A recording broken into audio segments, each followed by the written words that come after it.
Due to the themes of this podcast, listener discretion is advised. Lock your doors, close the blinds, change your passwords. This is Secrets and Spies.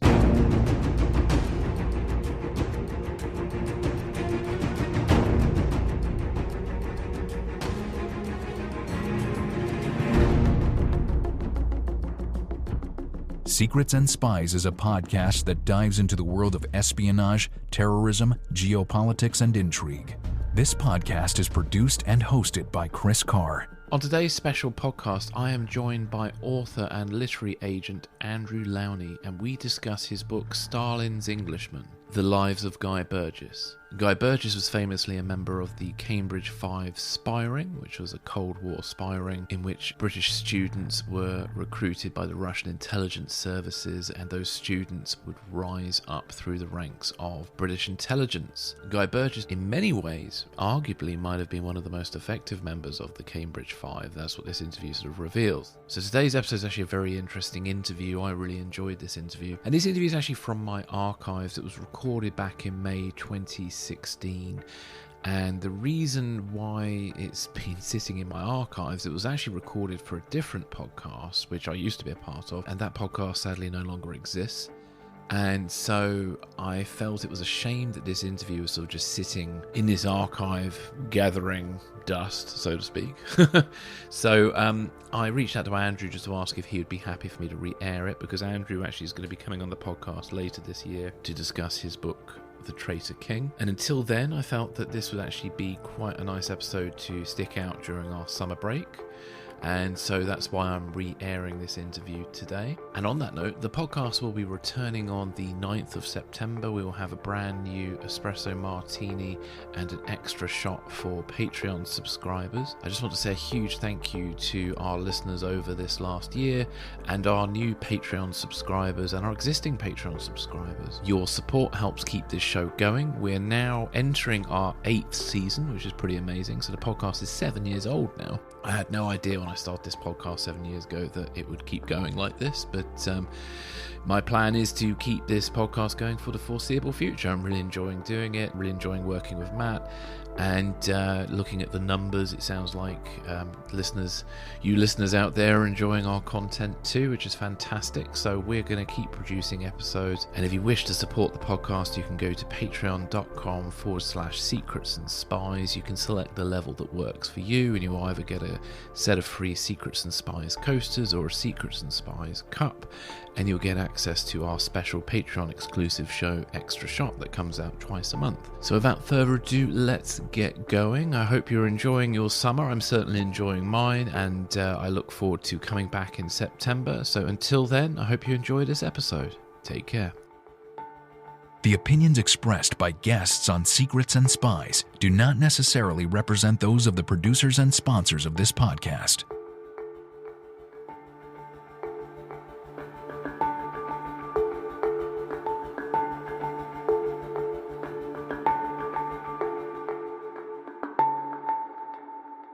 Hello, Andrew. Thank you for joining us to discuss your book, Stalin's Englishman, The Lives of Guy Burgess, which focuses on the infamous traitor Guy Burgess, who was part of the Cambridge 5.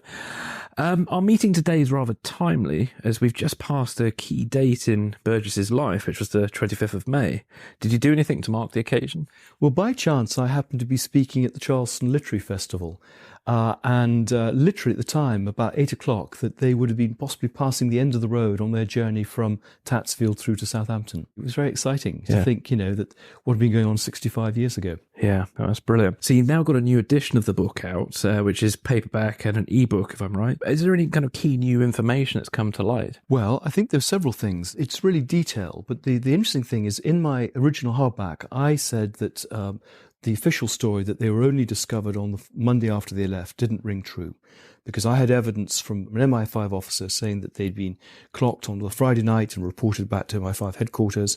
I had confirmation from Arthur Martin, another MI5 officer, and then Jane Williams, who was working for Churchill, Lady Williams, working for Churchill at Chartwell on the Saturday, reported a call from the duty officer at the Foreign Office. And I assumed that when the files were released that they would address this problem, and they haven't. So I think there's still a big mystery of actually when the authorities knew, whether it is Monday, as they continue to claim, or whether, these people who spoke to me, who give a slightly different version of events, in a sense are right. And is there still discussion about the actual route they took as well on their escape? I think there is, yes. I mean, I because of the cipher traffic, that was recorded and is recorded in Guy Liddell's diary, I think that the version that he gave originally is probably the right one. That they went to Paris and then they went via Bern and Prague and on to Moscow that way. Are there any other key stories that have cropped up that maybe have stood out for you as you've been researching? Well, I think it confirmed things that I'd found originally that no one had known about. For example, his affair with Clarissa Churchill, and that they were engaged, the affair with Esther Whitfield, Philby's secretary and mistress, and there's clearly correspondence there that confirms that. We get a lot of detail about what happened in Moscow because the MI5 were intercepting his letters back, particularly to his mother. So there's a lot more detail there. We have a much clearer sense of the panic in Whitehall when they fled, and all the investigations and all the interviews.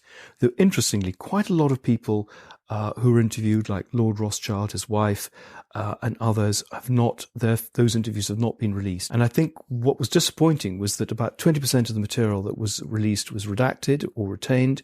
I discovered a file in the National Archives where they were looking at what was in the Burgess files under the 30-year rule. This is 1982. And there's a list of 200 files itemizing what it consists of. So, for example, we have the interviews between Hoover and Sillitoe, and that material has not been released. So I think there's a lot more that's been kept back, and I hope that the government will release more stuff. I've certainly been trying since October to get stuff released under the Freedom of Information Act and not had much success. And why do you think they're holding that kind of information back? Is it just to kind of save embarrassment for people who are still alive, or is there something else to it? Well, I don't think there can be many people still alive. I mean, 65 years, even if they were 30 then, they would have to be 95 now. I think it's embarrassment. I think there was a cover-up right from the very beginning, and that cover-up continues. I think it's extraordinary that it's only really when the story went public on the 7th of June because of a leak that anything seems to have really been done. And they went through the motions of doing things. I think they were allowed to escape, just as Philby was allowed to escape, just as people like Cairncross and Blunt were given immunity. And were the services sort of scared of maybe a trial and information coming out about incompetence, maybe? Well, the problem was that they couldn't put them on trial because they didn't have the evidence they could use in court. A lot of the material, for example, identified Maclean had come from Venona decrypts, which they couldn't use. Burgess was always taunting them because he knew that they couldn't put him on trial because they didn't have evidence that would stand up in court. I think also it's embarrassment. A lot of people got very close to Burgess, who were then involved in investigating him, people like Dick White and Guy Liddell. And I think that's one of the things. And lots of people like Gladwin Jebb, people in the Foreign Office who were his great mentors, or it was just too embarrassing. The fact that he'd got away with it, having led this pretty promiscuous and dissolute life, and he should never really have got the security clearance that he did. Yeah, and was there a fear about maybe the Americans' reaction to having a mole within the service? Absolutely. The Americans were furious, and that was one of the great consequences of the flight, that they refused to share atomic energy information, nuclear secrets. And when Sillitoe went across there in June to try and explain to the Americans, he went with Arthur Martin, who was known to be the best liar in the office, is the phrase.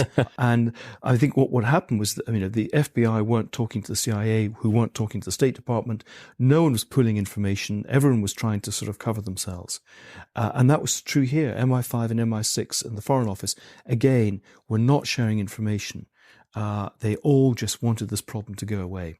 And when the white paper came out in 1955, it was called the whitewash paper because it was blatantly a tissue of lies. So there are still gaps in Burgess's story, are there? Or? Well, yes, there's still some mysteries.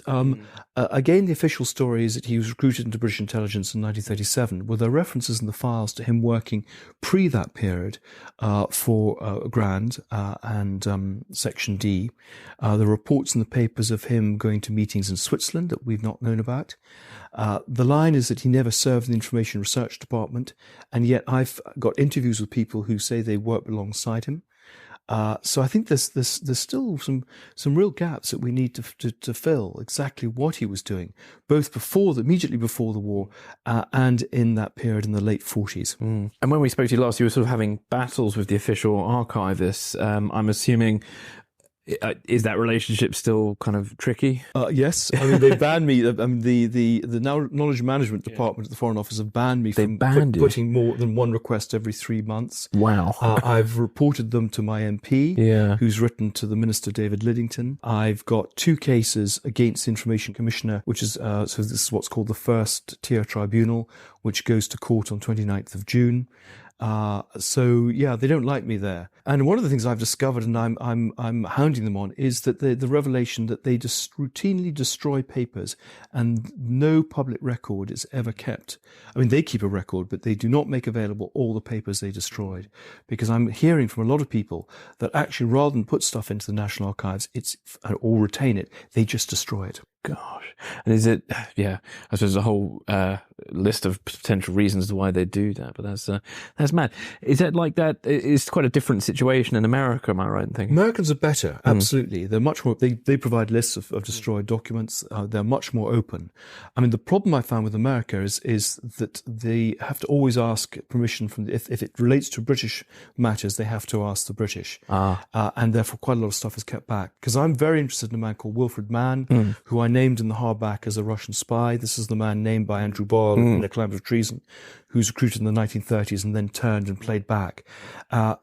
Again, very interesting. Nothing in the new releases on Wilfred Mann, and yet I found material on him in these private papers like Patrick Riley's autobiography, unpublished autobiography. So, I mean, there's still lots of stories, I think, to come out that they're not coming clean. Yeah, that's not good. I mean, you're an intelligence historian. It's not like you're some sort of random person online just sort of trying to dig up dirt or anything. So it must be is a big barrier for you and your... It's frustrating because I spent 30 years working on this. I want to tell the story as accurately as I can, as fully as I can.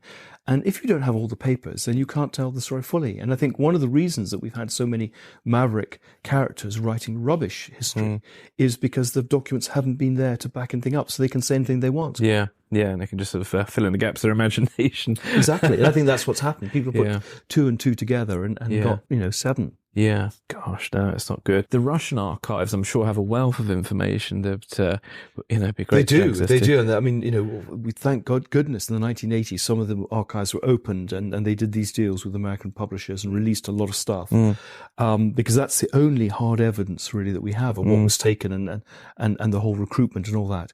I mean, sadly, I think at the moment we're not going to, there's no chance of that happening. I mean, I continue to try and get into archives there and get researchers in. But when I certainly talked to a man called Sergei Kondrashev, who ran Burgess in Moscow, he claimed that there were yards and yards of files still to be released. And when I said, weren't you worried that when Burgess and McLean went and put suspicion onto Philby that you were jeopardizing the network, he said we had plenty more. So I think, are we going to see more on the Oxford Ring? Are there going to be new spies revealed? I think one of the fascinating things is that the Russians numbered the spies in order, and there are big gaps between the recruitment of people like Burgess and McLean, even though they're only months apart. So there are many more spies, that are revealed by the Matrokin archive. People like Chauffeur and Professor and Poet, Attila. We don't know their identities. And so we can only hope, perhaps through more decrypts from Venona, more material perhaps coming from Matrokin. Some of it has been held back, and maybe more stuff from the Russian or British archives. Now, did I hear you right? You met one of the men who ran Burgess. Yes, absolutely. I met a man. He also ran George Blake. He was a KGB general called Sergei Kondrashev, who I met in Moscow. Also met Yuri Modin, who was Burgess's handler. We did, myself and my Russian researchers, did 8 interviews with him before he died. Yeah. He always liked a bottle of whiskey being brought to him.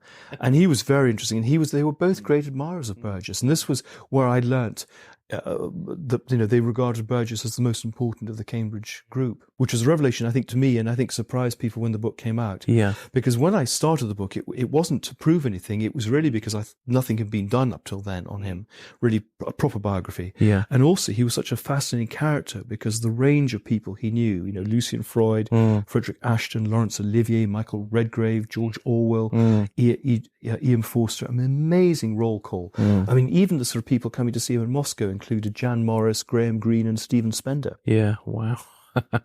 So we'll come back to Burgess in a moment. So I'm just intrigued about sort of how you went about, ending up meeting the agents who ran him. That's how did that come about? Well, I mean, I just spent a lot of time, tracing people, working through contacts. I had a fixer who helped me, a guy who knew the intelligence world, who helped me meet people. My researchers even found the guard who had guarded him when he first went to Kubyshev on the Volga when he first arrived in Moscow, in Russia in 1951. I talked to Rufina Philby. She actually revealed to me for the paperback edition that actually Philby and Burgess hadn't met. I wasn't quite sure. They'd been kept apart in 1963. But yeah, it's amazing actually if you start digging. I think there are about 100 people I spoke to. I mean, even the other day I spoke to a cadet at the military academy in Charleston who had seen him give this famous speech in February 1951 when he was so drunk and when he got sacked. It's amazing. And what era did these interviews take place? Was this the late 80s, early 90s? Or? Well, they began in 1985. So I talked to people like Nigel Burgess, his brother, Michael Straight, the spy, people like Nick Elliott, who confronted Philby. Then there was a range of interviews in the 1990s when I carried on, and these are often his school friends, people who'd been with him at Cambridge. Because even, let's say, in 1999, they were only in their late 80s, and there were quite a lot of them around. Quite a lot of people who were recruited, fellow communists, and then Foreign Office colleagues, even people who saw him in Moscow, a lot of the foreign correspondents who knew him there were alive. But there's still a dozen people who are still alive. I met a man the other day who he tried to pick up on the boat going to America, and who he became very friendly with. I've been talking to a 95-year-old woman who met him at parties even before the Second World War, who was part of his sort of set. So it's amazing who's around. There's a man called Jeremy Hutchinson who's in his 90s who was his sister married Victor Rothschild, and he knew the circle. So it's amazing what's there. And as these files get released and you see names, you can often then go and see if you can find the people. And even if the people aren't around, sometimes their widows are around and will and have the stories to tell. Yeah. And I suppose the files are very important as well, because you want to make sure that no one's sort of, in a sense, yanking your chain a little bit, I suppose. You've got to be careful and cross-reference things as you've had these interviews with people. Yes, the great thing is you can. I mean, sometimes, a lot of the stuff isn't put down ever. I think one's got to be aware that the stuff in the archives is stuff that, MI5 and the Foreign Office feel comfortable with showing. And I think because it sustains the narrative that they've created. I think also what's in MI5 documents doesn't necessarily mean they're true. It just means what MI5 thought. They may have bugged someone, or they may have done surveillance. That's fine. But if they're working on interviews with people and people have said things to them, they may not have told the MI5 the truth. I mean, Jack Hewitt, who was Burgess's boyfriend, admitted that he hadn't told the truth to them. He was interviewed about 5 times, and he hadn't told them the full story. Yeah, so that context is very important when either looking at documents cold or the other way around when reviewing information you've got from an interview yourself. So, yeah. I mean, one of the things I found was that Hewitt had given several interviews to newspapers before he died, but I also had his unpublished manuscript, autobiography. Oh, wow. And that was very interesting for detail of what happened, particularly in that last week. And I don't think he had any reason to lie in the autobiography. So there was a lot of detail there that was really helpful. And these unpublished manuscripts, were they held by the family or were they in an archive somewhere? Yes, they'd been held by the family. I picked them up doing the research in 1985, of course, when Hewitt was around, and I'd had them since 1985. Gosh, that must have been amazing coming across that the first time. It must have been wonderful stuff. I mean, even one of the things I found in the releases was Philby's original manuscript from My Silent War, written in the early 50s. The book wasn't published, of course, till 68, with very different material to what actually appeared in My Silent War. This was written before he went to the Soviet Union. It hadn't really been, clearly the Russians had censored it. Some really interesting stuff there, particularly insights into people and a coverage of events. So what was it that drew you to Burgess out of all the Cambridge Five? Because you spent a lot of time researching into him. When did it start? I started in 85, and having worked on a book on Blunt, I was drawn to him because there hadn't been a book on Burgess. The only one was the one by Tom Dryburgh, written in 1956, which was Tissue of Lies. Burgess had basically taught him all sorts of rubbish. And he seemed to be the most interesting of the group. I mean, the one with the biggest hinterland, all these amazing people he knew. He'd had quite an interesting career, in the Foreign Office and the BBC, doing, lots of other things. So I felt there was something to be, there was a real gap in the market. And I think I was proved right. I mean, he proved to be a far more interesting, complex, paradoxical character than I realized.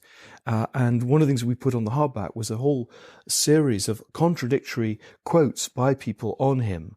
And that's what I found. But, you often had this, almost you had to create this mosaic of impressions with one person saying one thing, I didn't realize he was gay and a homosexual, a drank and a communist. Others said, he was, dirty and, very open about his politics and his sexuality. So he presented these different faces to people at different times. And I think that's where, looking at the youth in detail was really helpful.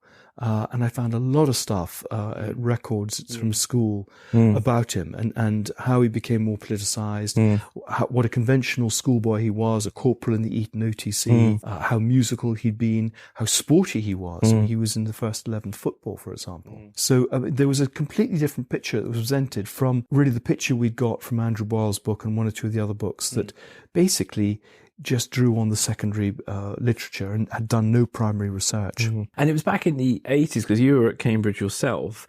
And am I right remembering you organised a kind of conference about the Cambridge Five? Yeah. I did. In 1979 was, in a sense, the beginning of I think, the new interest in the Cambridge Spies, because Blunt was exposed, Cairncross was exposed. It seemed to be every week the Sunday Times had some new Cambridge spy.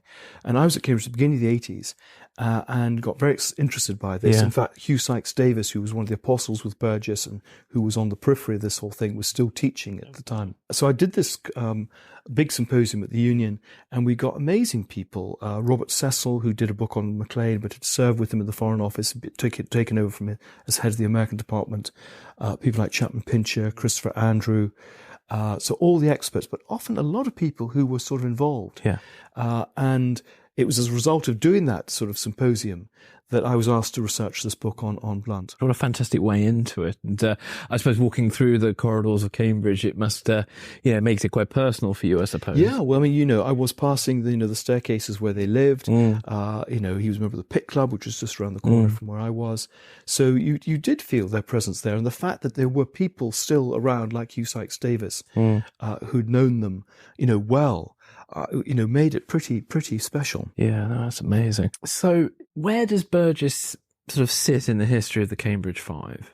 Was he just a buffoon, or is he something much more complicated? Well, I think the conventional line was he was the joker in the pack. He was a bit of a reprobate and quite fun, but not very important.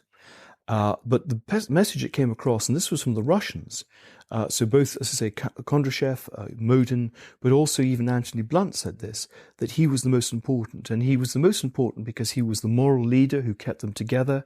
He was the first to penetrate British intelligence. He was the only one to be a member of both MI5 and MI6. He had this important role that people don't really know much about as a courier between Chamberlain and the French Prime Minister Daladier in 1938-39. He was involved in secret propaganda organizations like the Joint Broadcasting Committee and the Information Research Department, which he, of course, betrayed. He was the right-hand man to Hector McNeill, number 2 to Bevan in the Foreign Office. So all the Foreign Office secrets he basically betrayed. I mean, during the four-power conferences, the Russian negotiating team knew the British position before the British team knew it themselves. He was an agent of influence both in the BBC but also in the Far East Department, where he helped shape policy to recognize Red China. And then later in Moscow, everyone assumed he just got drunk and had some poxy job with a publishing firm. He was advising the Russian Foreign Ministry on British politics and personalities. He knew everyone. They'd all broadcast for him when he ran this program called The Week in Westminster. So, I mean, he was very, very important. And, that was the thing that surprised me. People say, well, Philby got, almost the top of MI6 and betrayed these operations. But, on the broad strategic level, I mean, this, suggestion that Burgess helped shape the Nazi-Soviet pact, the Ribbentrop Agreement, that he, clearly shaped policy during the Korean War, and betrayed, thousands of American troops there.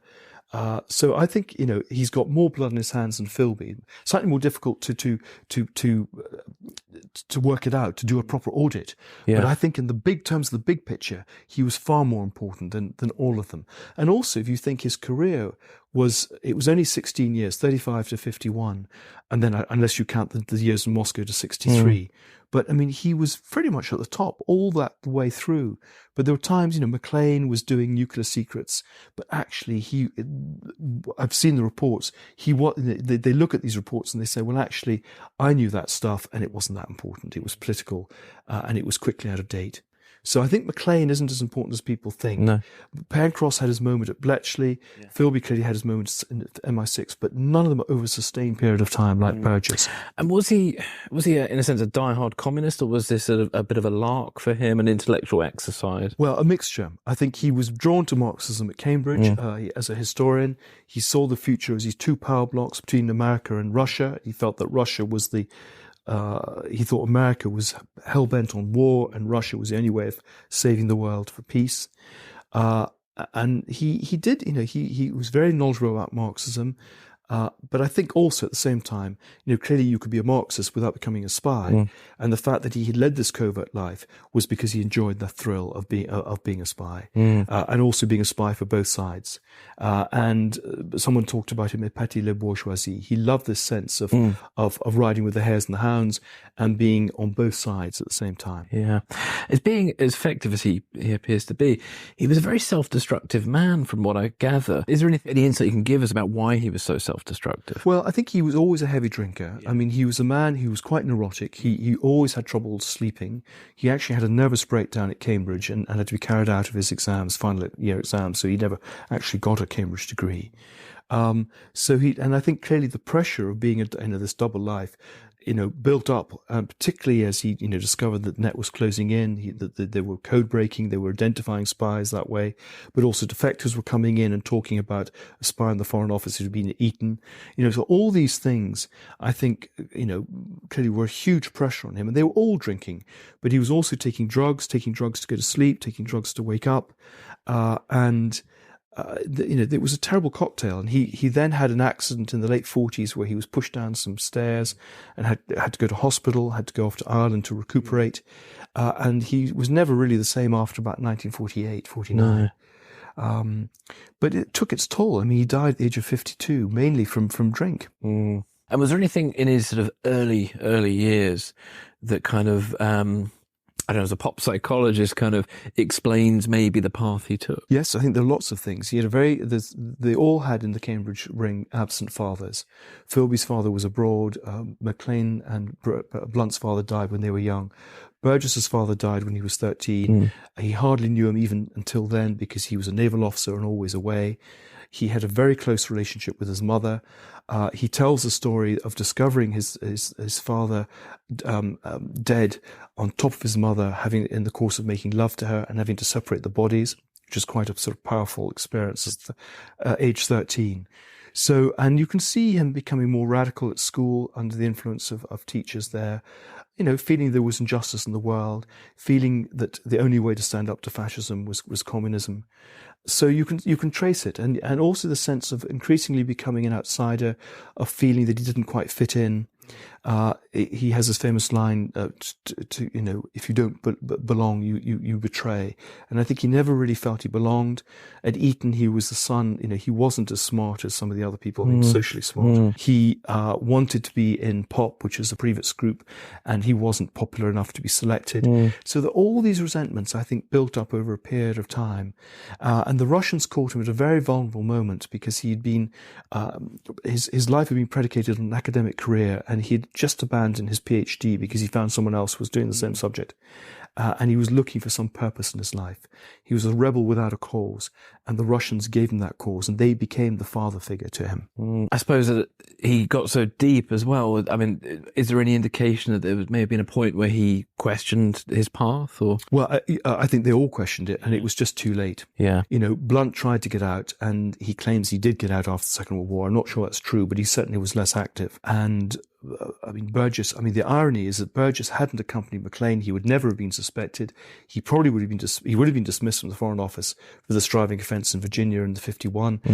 He would then become a journalist, or he wanted to be the motoring correspondent of Country Life. And he might well never have been, caught and been made public. He would have lived a life in retirement and, might well be alive now at 100 and whatever, 100 and, what would he be now? Born in 1911, 104, 105. Yeah. And so when Burgess finally defected, one could assume that he's finally kind of got what he wanted, but a very different picture seems to emerge from his time in Russia. Yes, one of the chapters I call An Englishman Abroad, which is the title of the Alan Bennett play, which is very accurate. He did say to Michael Redgrave, "My life ended when I left London." The things he really loved were, dinner at his club, the Reform, picking up men on Piccadilly, gossip, reading Jane Austen, and none of those things were really available in Moscow. It was a pretty grim place in the 50s, and he was very lonely. He said he didn't like Russian communists; he only liked British communists, and. Yeah, he basically drank himself to death. And he never said he had regrets. He said he was an idealist, that he'd given his life to this cause and he stood by it. But I think there must have been moments when he must have regretted it and wanted to find a way out. But of course it was too late. He was so heavily compromised, as they all were, that I think there was no way that they could have got out. Yeah. Reading your book slightly reminds me of a novel, Any Human Heart, where the protagonist meets so many people from various parts of history. Are there any particular encounters that Burgess had with historical figures that have stood out for you? Well, I think the famous one, which is actually the subject of a book and a play, several plays, is the meeting with Winston Churchill during the Munich crisis, where he's sent down as a BBC producer to persuade Churchill to broadcast at quite a sensitive time. And he basically stiffens Churchill's sinews and says, "You must, fight appeasement." They were both on the same side there. And Churchill is so impressed with him that he gives him a copy of one of his books and signs it and says, "If you ever need any help, bring me this book and I'll help you." So, that's an extraordinary thing. He was very close to Anthony Eden. When he's in the embassy in Washington, he's the man who takes Washington around town. He was very close to Bevan, very good at impersonating Ernest Bevan, the Foreign Secretary. But he knew everyone. When he was in Moscow, he would write to Peter Thorneycroft, who was the Chancellor of the Exchequer, "Dear Peter," much to the disgust of the officials, because he knew Peter Thorneycroft. And one of the reasons I think he was allowed to have money sent out to him against the exchange control rules at the time was because he knew Thorneycroft, and I suspect had some gossip on Thorneycroft that he could do. Because one of the things that Burgess did was he would lend his flat for assignations to friends of his, particularly friends who were bisexual, and then he would blackmail them. So he knew all the secrets. He was very charming. People told him things. And I think he just picked up lots and lots of information, which then got passed back. So it wasn't just the secrets he stole.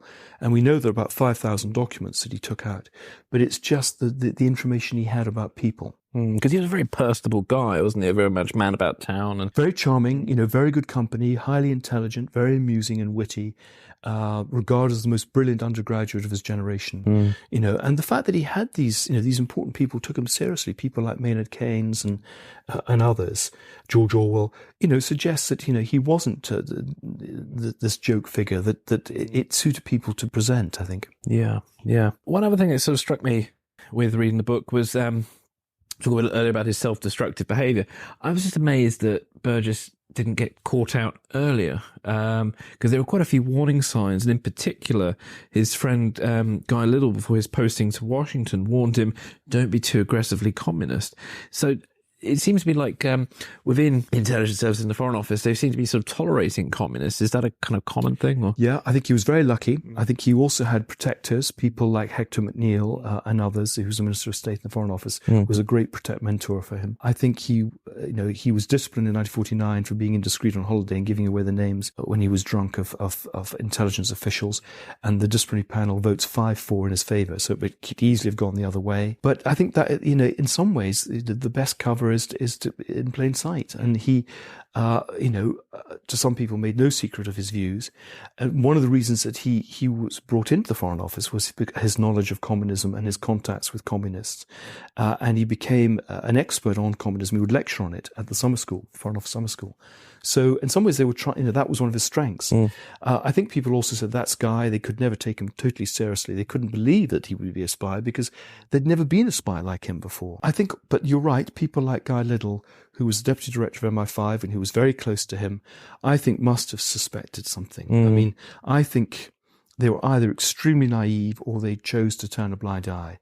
People like Victor Rothschild, who'd known him at Cambridge, known him as an active communist, he never said anything to the authorities until after he fled. Why not? I think there's possibly a loyalty to one's friends. I think there was a sense also, particularly in the Second World War, that the Russia was our ally, so that wasn't a problem. But a lot of people who were communists, who'd been communists in the 30s, were recruited into the Secret Service because they had, language skills and highly intelligent. And I think people realized that, in order to defeat Hitler, they had to basically, sup with the devil sometimes and bring people in who perhaps wouldn't have passed scrutiny otherwise. And once they were in, actually, it was quite difficult to, to get rid of them. Oh, definitely. And in particular for me, I suppose, Guy Liddell stood out because when it was revealed Burgess had absconded, in his diary, he almost, he wrote a passage. Can't believe it. He can't believe it. He's in denial. He'd been a very close friend. He writes in his diary about it. And I think, there's this wonderful sort of irony because Goromy Rees, who's one of Burgess's recruits, goes to Guy Liddell, says, I want to tell you about the spy ring, and goes to Guy Liddell and says, well, Anthony Blunt was also involved. And Guy Liddell can't believe that because Blunt has been his assistant during the war. And at some of the meetings, even Blunt is present at the meetings where Goromy Rees wants to expose him. And everyone basically decides that Goromy Rees is the one who's suspicious, even though he's the one telling the truth. And they kind of close ranks again. They can't believe it. And there's a lot of mutual recrimination. There's another chap called Thomas Harris, and he's under suspicion because of his close links to Philby. And they all begin to rat on each other. And even Philby, to save his skin, begins to rat on other people. Some of them, like Maclean and Burgess, knowing that they've safely got away, but also putting blame on others. I mean, he's putting blame on Maclean actually several months before Maclean's picked up in order to bolster his own credentials. So this idea that they chose between friends and country is not true. They deceived everyone the whole time. And they were all, they were deceiving people in their sexual lives as well. But Philby was a great philanderer. Burgess was, very, very promiscuous. So they were betraying people every which way, and no wonder they took to alcohol. Well, it must have been. We'd love to get inside their minds because how they could reconcile this and how they could, they'd become communists to fight fascism, and then suddenly in 1939 the fascists and the communists are on the same side, and they kind of reconcile that by saying yes, it's just a delaying tactic until Russia can build up its forces, and they would always find an explanation for anything. They saw the purges, they saw what was happening in Budapest, and I mean, later they knew what was going on in Stalin's Russia, and yet somehow they still seem prepared to serve Stalin. Because Burgess in particular was defending Stalin's pact with Hitler at one time. Absolutely. Well, he said it's a delaying tactic and we mustn't take it seriously. Do you think he genuinely believed that, or was he just sort of... I think he did. Yeah. No, I think he did. And to be honest, he was right. That's what it was. Well, thank you. Where can our listeners find this wonderful book? Well, I have a website called Stalin's Englishman, which lists all my events and what I'm doing. But it's on Amazon, it's in bookshops, so it should be pretty widely available. I mean, the good news is they're already reprinting before the book's are even published. Such has been the interest. Fantastic. Brilliant. Well, thank you very much for talking to us about Guy Burgess today. It's been fantastic. Well, thank you very much for asking me.